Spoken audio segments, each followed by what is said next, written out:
এরপর প্রশ্ন হলো, আমি এবং আমার পরিবার যদি জান্নাতি হই তাহলে কি একসাথেই থাকবো? যদি থাকি তবে কি সেটা অল্প সময় নাকি স্থায়ী?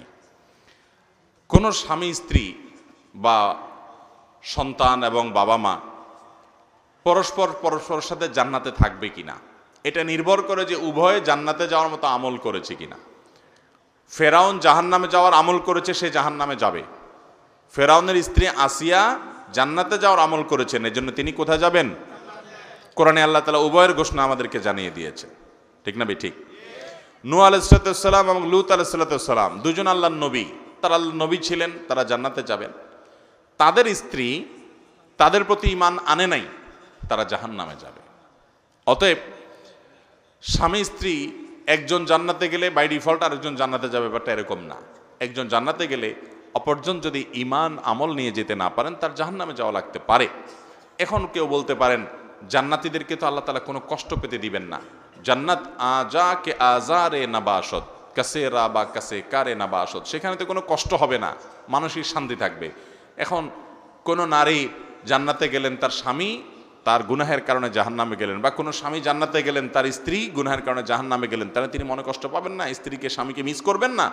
এর উত্তর হলো, যখন কেউ জাহান্নামী হবে আল্লাহ রাব্বুল আলামিন তার সঙ্গীর অন্তর থেকে তাকে মুছে দিবেন। হয়তো যে কোনোভাবে তার যাতে কষ্ট না হয় সেই ব্যবস্থা আল্লাহ তাআলা নেবেন। দুনিয়ার এই জীবনটাকে আখিরাতের আলমুল গায়েবের জীবনের সাথে, অদৃশ্যের জীবনের সাথে হুবহু একই মনে করা এটা সঠিক নয়, এটা বোকামি। বরং আমরা এখানে যেমনটা চিন্তা করি সেটা একরকম নাও হতে পারে। অনেকে বলে যে আমি দুনিয়াতে আখিরাতে তো জান্নাতে আল্লাহ যা চাবেন তা দিবেন, তো কেউ যদি বিড়ি সিগারেট খাইতে চায় আল্লাহ তা দিবেন কিনা?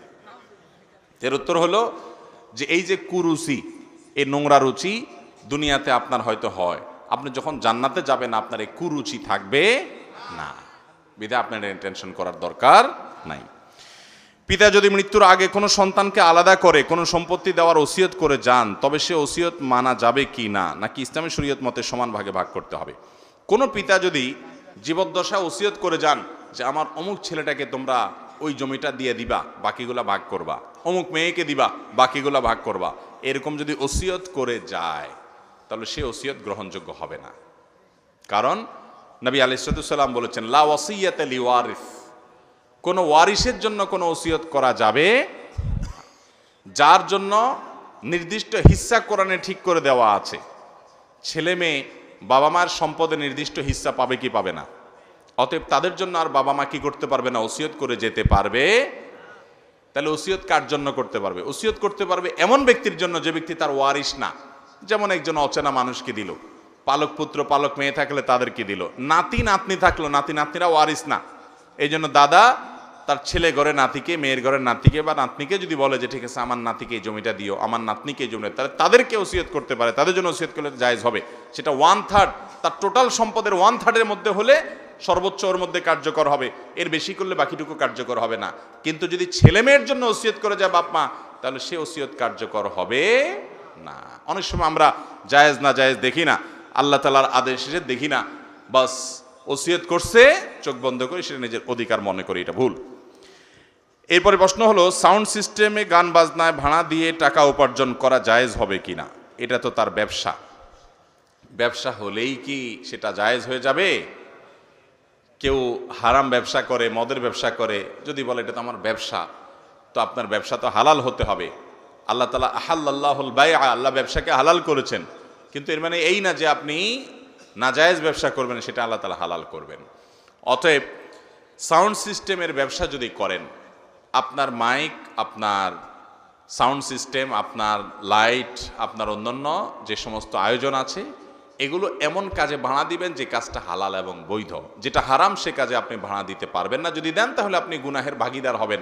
ওই যে আল্লাহ বলেছেন, ওয়ালা তাআওয়ানু আলাল ইসমি ওয়াল উদওয়ান, তোমরা পাপ এবং সীমালঙ্ঘন কাজে কেউ কারো সহায়তা করো না। একজন গান বাজনার অনুষ্ঠান করেছে, আপনি সেখানে ভাড়া দিয়েছেন, তাহলে তার কাজটা করতে আপনি সহায়তা করলেন, বিধায় এটা কি হবে না? জায়েজ হবে। মুশকিল হলো যারা বিশেষ করে ডেকোরেশনের ব্যবসা করেন, এইরকম জায়গায় যদি ভাড়া না দেন তো আর জায়গায় খুঁজে পাবেন না, দেখা যাবে। কারণ 100টা কাস্টমার আসলে 80টাই হলো ওই গান বাজনার কাস্টমার। তো ভাইরা আমার, জান্নাত তো এত সস্তা না। জান্নাতে যাওয়ার জন্য কিছু স্যাক্রিফাইস করতে হবে, কিছু ছাড় দিতে হবে। বিধায় আপনি যদি আশা করেন যে না দুনিয়াতেও আমি একেবারে 100তে 100 পাবো, আখেরাতেও আবার জান্নাত পাবো, এটা কিভাবে আশা করেন? আপনার কাছে অনেক কাস্টমার আসবে, আপনার খানার টান পড়বে, রুজির টান পড়বে, রিজিকের উপার্জনের টান পড়বে, তারপর আপনি হারামে যাবেন না। এই যে স্যাক্রিফাইস, এই যে ছাড়, এই যে কষ্ট, এর বিনিময়ে তো আল্লাহ তাআলা জান্নাত দিবে আপনাকে। আল্লাহ আমাদেরকে সেই তৌফিক দান করুন। আমার উপার্জন কম হোক, আমার পাশে আরেকজন ডেকোরেশন ব্যবসা করে লাল হয়ে যাচ্ছে, বাড়ি গাড়ি করে ফেলছে, করে ফেলাক, আমার জান্নাত পেতে হবে বিধায় আমি ওই হারাম উপার্জন করব না। আল্লাহ আমাদের তৌফিক দান করুন। আমি খুব অসুস্থ, আমার যা ইনকাম করি আহাল পরিবারকে দিয়ে দেই। আমি অল্প টাকা ইনকাম করি, আল্লাহর উপর কি ভরসা করে চিকিৎসা করব না ভাবছি, এখন আমার করণীয় কি? দেখুন, অনেকে এরকম আছেন যে তার উপার্জন কম, নিজের চিকিৎসা করতে গেলে আর বাপ মা ভাই বোনের খরচ দিতে পারেন না, আবার তাদের খরচ দিতে গেলে নিজের চিকিৎসা হয় না। তো এক্ষেত্রে তার জন্য নিজের চিকিৎসা না করে পরিবারের ভরণ পোষণ দিলেন জায়েজ হবে কিনা? উত্তর হলো এটা জায়েজ হবে। কারণ চিকিৎসা গ্রহণ করা সব সময় ফরজ না, চিকিৎসা গ্রহণ করাটা সুন্নাহ সাধারণ অবস্থাতে। আপনি যদি মনে করেন যে আল্লাহর উপর আমি তাওয়াক্কুল করলাম, আমি আজওয়া খেজুর খেলাম, আমি দোয়া করলাম, আমি কোরআন থেকে শেফা গ্রহণ করলাম, আল্লাহ তাআলা চাইলে এখান থেকে আমাকে শেফা দিতে পারেন, আর আল্লাহ না চাইলে ওষুধ খেয়েও আমার শেফা নাও হতে পারে, আমি আল্লাহর উপর তাওয়াক্কুল করলাম আর পরিবারের ভরণ পোষণ দিলাম, এটা জায়েজ হবে, এটা কারণে গুনাহ হবে না। আর যদি আপনি নিজের চিকিৎসাও করেন, আবার পরিবারকে যতটুকু না হলে ততটুকু দেওয়ার চেষ্টা করেন, তো সেটাও আপনার জন্য জায়েজ হবে। কিন্তু আপনার চিকিৎসা করাটা আপনার জন্য ফরজ বা ওয়াজিব নয়, যেটা তরক করলে আপনার কি হবে? গুনাহ হবে। এরপরে প্রশ্ন হলো, আমি একজন যুবক, আমি সালাত পড়ি, বেশিরভাগ সময় অসুস্থ থাকি, আল্লাহ কেন আমাকে বেশি বিপদের মুখে ফেলেন? আমাকে কিছু আমলের কথা বললেন যাতে করে বিপদে আমি সবর করতে পারি। ভাইরা আমাদের অনেকেরই অভিযোগ যে আমি এত নামাজ কালাম পড়ি, তাও আমার এত বিপদ আসে কেন? আরেকটা আছে আমার সাথে পরিচিত, ওইটা নামাজ কালাম পড়ে না, তারপরে সে খুব সুখে শান্তি আছে। অনেক সময় এরকম হয় কি হয় না? শুধু তাই না, অনেক লোক দেখা যায় আগে বেনামাজি ছিল, বিপদ আপদ ছিল না, এখন নামাজ শুরু করছে, একটার পর একটা বিপদ, একটার পর একটা সমস্যা। হয় কি হয় না? দেখুন, নবী করিম সাল্লাল্লাহু আলাইহি ওয়াসাল্লামের একটা হাদিস আছে, আল্লাহ কাউকে ভালোবাসলে তার কিছু আলামত আছে, মার্কা আছে। আল্লাহ কাকে পছন্দ করেন, কাকে ভালোবাসেন, কিছু পছন্দ, কিছু আলামত আছে। এই আলামতেরগুলোর ভিতরে একটা আলামত হলো, ইন্নাল্লাহা ইযা আহাব্বা কওমান ইবতালাহুম, আল্লাহ যখন কাউকে ভালোবাসেন তাকে পরীক্ষায় ফেলেন। তাকে কি করেন? তাকে পরীক্ষায় ফেলেন। নবীগণ তাদের সম্পর্কে আপনার হাদিসে আছে, আসাদুন নাসি বালাআন আল আম্বিয়া সুম্মাল আমসাল ফাল আমসাল, সবচেয়ে বেশি বালা, সবচেয়ে বেশি বিপদ মুসিবত এসেছে যাদের জীবনে, তারা কারা? নবী রাসূলগণ। তাদের সাথে যাদের যত বেশি মিল হবে তাদের জীবনে বিপদ আপদ তত বেশি আসবে। ইমাম ইবনে তাইমিয়া রাহমাহুল্লাহ একটা উক্তি আছে যে আল্লাহর পথে কেউ যদি আসে, আল্লাহ তাকে প্রথমে ধাক্কা দেন, পরীক্ষা করেন যে ও আসলেই আমার পথে পরিপূর্ণ এসছে কিনা। এই জন্য আল্লাহ বিপদ দেন। যদি সে সরে যায় তাহলে তো ফেল হয়ে গেল, আর যদি সে টিকে থাকতে পারে সে পরীক্ষা পাশ করে গেল। এই জন্য ভাইরা, আপনি নামাজ পড়েন, আল্লাহর পথে এসেছেন, তারপরে বিপদ আসছে, এটা আল্লাহ তরফ থেকে পরীক্ষা, এটাকে আপনি জয় করার চেষ্টা করেন, এই চ্যালেঞ্জে আপনি জেতার চেষ্টা করেন। এখন কথা হলো, এই কষ্টে আপনি সবর করবেন কিভাবে?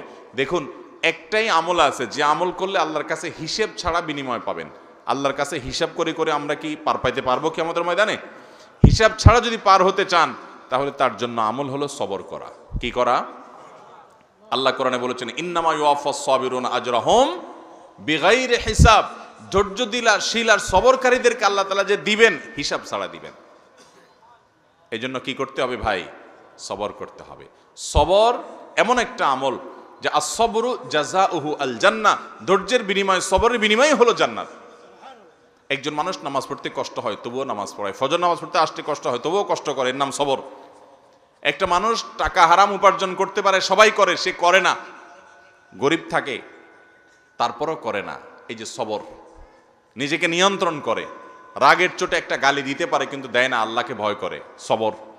কারোর প্রতি জুলুম করতে পারে কিন্তু করে না, সবর। সে চাইলে খারাপ পথে যাইতে পারে কিন্তু যায় না, সবর। এই সবরের বিনিময়ে আল্লাহ তাআলা জান্নাত দিবেন। আল্লাহ আমাদের সবাইকে সবরকারী হওয়ার তৌফিক দান করুন। সবাই সবর করবো তো ইনশাআল্লাহ।